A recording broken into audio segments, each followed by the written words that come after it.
Meanwhile, here in the United States, Donald Trump is the latest Republican presidential candidate to weigh in on this nuclear deal with Iran. Our chief congressional correspondent, Dana Bash, is joining us on the phone right now from Charlottesville, Virginia. Dana, you had a chance to get Trump's reaction to this agreement. What did he tell you?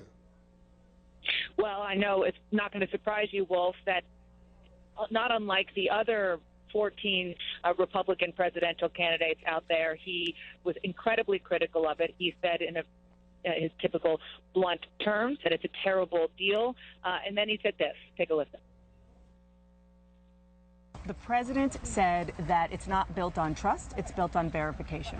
It's not true. It's absolutely not true. How do you know that? They can do whatever they want to do because I know many of the people involved in the negotiation.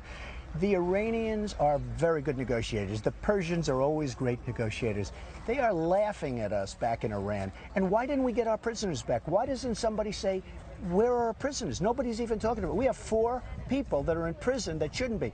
Why couldn't they make that part of the deal? It would have happened quickly, easily, if you had the right messenger. And that should have actually happened earlier. That should have happened at the beginning of the negotiation.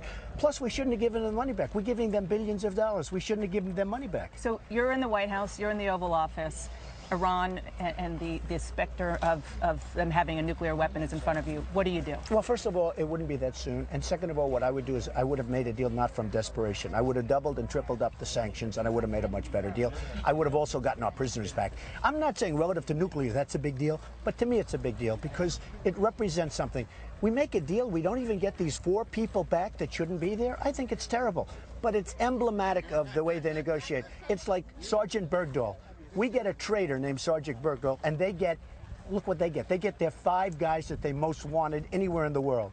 Who makes deals like this? And by the way, with Bergdahl, 6 people died trying to get that traitor back. So we get Bergdahl, they get 5 guys that they wanted. That's not the way you deal.